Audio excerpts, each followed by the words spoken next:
Good day. I am Lord Jooste.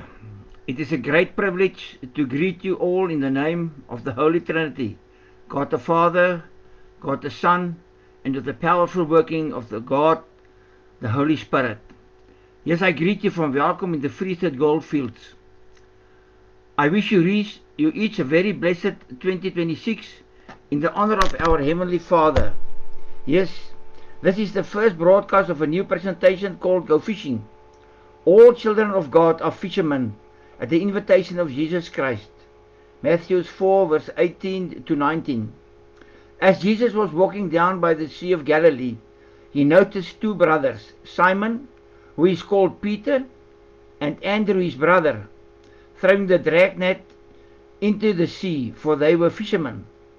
And Jesus said to them, "Come after me as disciples, letting me be your guide. Follow me, and I will make you fishers of men." The purpose of these sermons is to guide you to obey the Great Commission. Let us pray together. Thank you, loving Lord God, for all your love and grace that you so generously bestow on us every moment. We come to you today in the name of your only begotten Son, Jesus Christ, our Savior, with the powerful cooperation of the Holy Spirit. Bless everyone who is connected to you today out of love for you as they hear your message. Also make me sensitive to the promptings of the Holy Spirit so that I can speak the words that you want me to speak, so that those who are to inherit eternal life will receive it. To you be all the praise, honor and thanks. Speak, Lord. Let us hear your message. Amen. Our scripture reading is taken from Mark, and Mark 18 verse 14 to 20. He said to them, "Go into all the world and preach the gospel to every creature. Whoever believes and is baptized will be saved. Whoever does not believe will be condemned. These signs will accompany those who believe. In my name they will cast out demons. They will speak with other tongues. They will pick up snakes with their hands. And if they drink anything deadly, it will not hurt them. They will lay hands on the sick, and they will recover." After the Lord had spoken these things to them, he was received up into heaven and sat down at the right hand of God. And they went out and preached the gospel everywhere, the Lord working with them and confirming their message with the signs that followed. When we studied the Great Commission, which we find in the Gospels of Matthew, Mark, and Luke, as well as in the book of Acts, it comes to light that the Great Commission is worded differently as it is presented to the readers thereof, but that the core of the essence stays the same. I present to you today a compilation of the Great Commission from the above mentioned scriptures. Then Jesus said to them, "Thus it is written, that Christ would suffer, and on the third day rise from the dead, and repentance and forgiveness of sins would be preached in his name to all nations. Go therefore, and make disciples of all nations, baptizing them in the name of the Father, and of the Son, and of the Holy Spirit, teaching them to observe all that I have commanded you. All authority in heaven and on earth has been given to me, and I will send you the promise of my Father. But stay in the city of Jerusalem until you receive power, when the Holy Spirit comes on you. And you will be my witnesses in Jerusalem, and in all Judea and Samaria, and to the ends of the earth. And remember, I am with you always, to the very end of the age." This Great Commission, also called the Missionary Commission, is just as valid today as it was 2,000 years ago, when it was given to the disciples by none other than Jesus Christ himself. It has never been revoked or changed by the giver, who is God. It is just as binding on today's children of God as it was for the disciples who received it directly from Jesus. I do not want to debate the theological treatise on it today, but just want to exchange a few thoughts regarding its implementation in the year 2026. I have the wonderful privilege of traveling through a very large part of South Africa because of my work. As I travel from place to place, I also sow the seed of the gospel. When I talk to people about their salvation and faith, it is interesting to hear the different opinions that they have on it. It is surprising to see how many people listen to the gospel, and even more interesting, the questions they ask about the gospel and sin. It just brings back the realization that people know about Jesus, but do not know Him. They are not in a relationship with Jesus Christ. I am confronted anew with the fact that people know they are not allowed to sin, but do not know what sin is.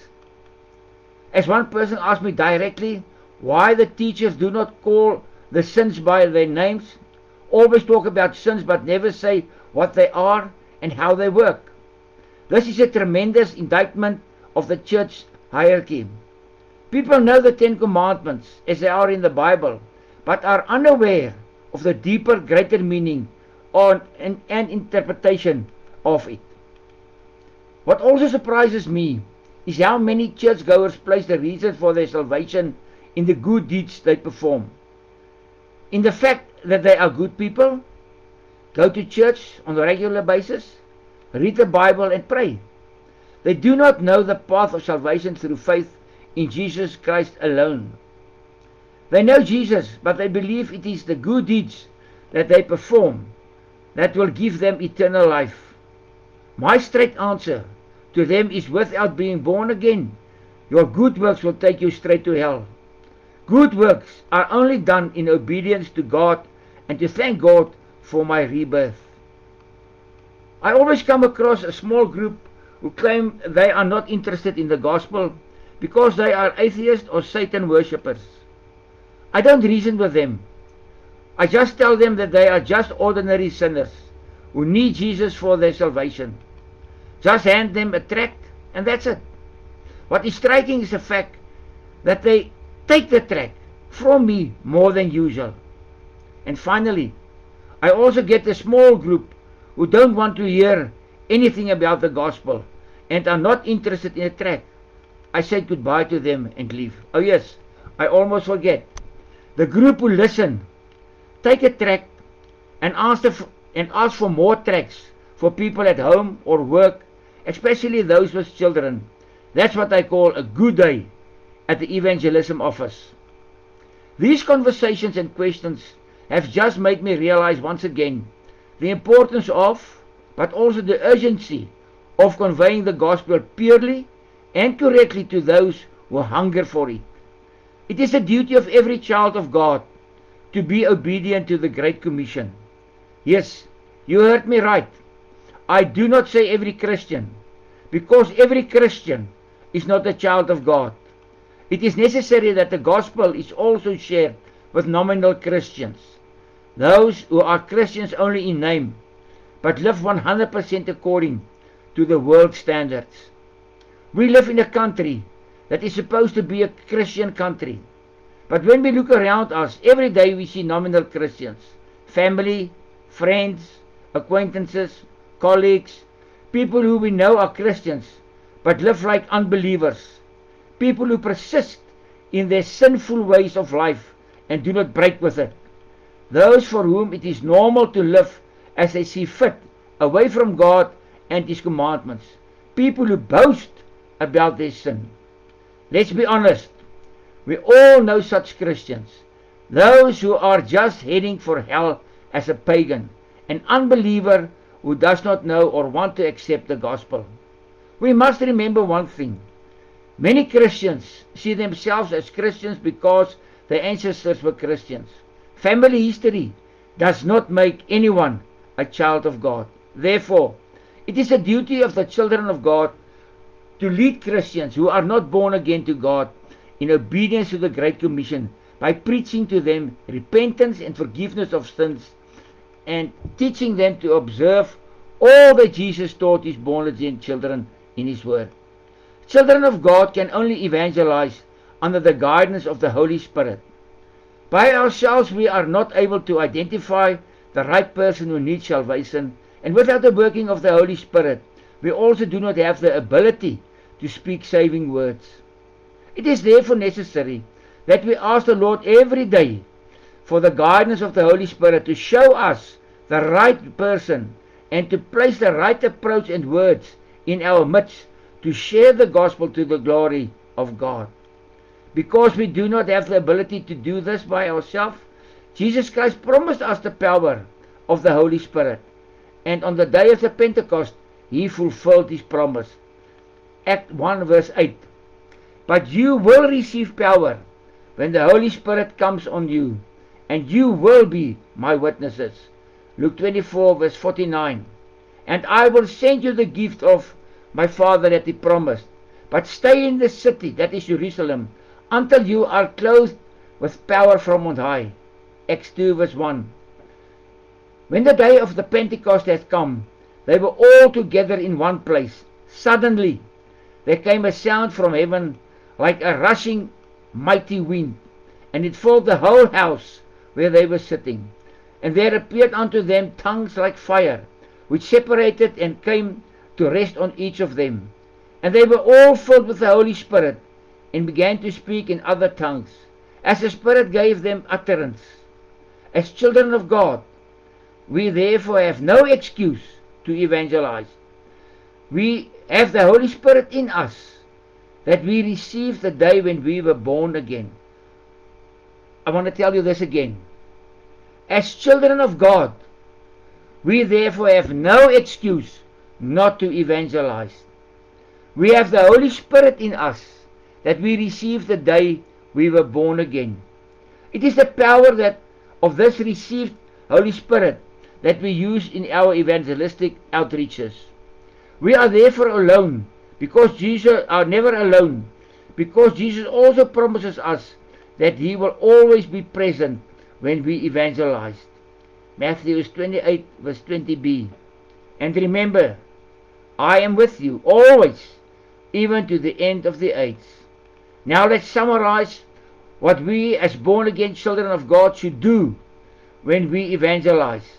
It is important to do an evangelism course, if at all possible. It helps a lot for self-confidence and to approach the targeted person in the right way. 1 Peter 3 verse 14. Do not be afraid of people or be intimidated by them. Instead, revere Christ as Lord in your hearts. Always be ready to give an answer to everyone who asks you to give a reason for the hope that is in you. Next, I will give you guidelines for a simple start to do your part to bring the gospel to those who need to hear it. Number 1. At the end of this message, make a list of people who are Christians, but who show by their lives that they are lost and disobedient to God. Also make a list of names of people you know are not believers in Jesus Christ. Make these lists starting with your own family, friends, work colleagues and acquaintances. In the second place, always be ready without fear to share the gospel with any person who asks you. Number 3, share the gospel under the guidance of the Holy Spirit. Pray every day that the Holy Spirit will show you with whom to share the gospel. Pray for the Holy Spirit's guidance as you share the gospel with the person. Without the Holy Spirit's presence, we cannot do it. We need the Holy Spirit by our side. Fourthly, pray for the power of the Holy Spirit for the right words and presentation. Pray for the receptivity of the gospel by the person with whom the gospel is shared. That is so very, very important. I want to give you this 5th point again. Pray for the receptivity of the gospel by the person with whom the gospel is shared. In the 6th place, you can make an appointment with a designated person or just start a friendly conversation with the person. If the person does not attend worship services, invite the person with you to your congregation. The Holy Spirit will intervene with the person in answer to your prayers. It is crucial that you will sow the gospel. Trust the Holy Spirit to successfully carry out God's great commission through you. Paul writes to the church in Corinth, 1 Corinthians 3 verse 6. I, Paul, sowed the gospel in your hearts, and Apollos watered it, but God made the seed grow. Do you think is the do you think is the most important of these three? Paul asked. Of course, it is God who gives life to that seed and makes it grow. You may not see success in your sowing effort, but you have done your part in obedience to God's great commission. God, through the Holy Spirit, does the rest. It is, as I have said before, important that children of God equip themselves through an evangelism course to carry out the spreading of the gospel that God has entrusted to us. The spreading of the gospel must be done correctly and to the best of our ability under the guidance of the Holy Spirit. Amen. Let's pray together.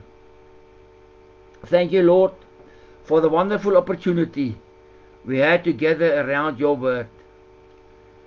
May we receive grace from you, that each of us will be led by the guidance of the Holy Spirit to those who need to receive the soul-saving message of the gospel and thereby also eternal life. Help us on a moment-to-moment basis to be obedient to your great commission. In the name of Jesus Christ, all the glory to you, our Heavenly Father. Amen. Until we meet again, enjoy walking and talking to God.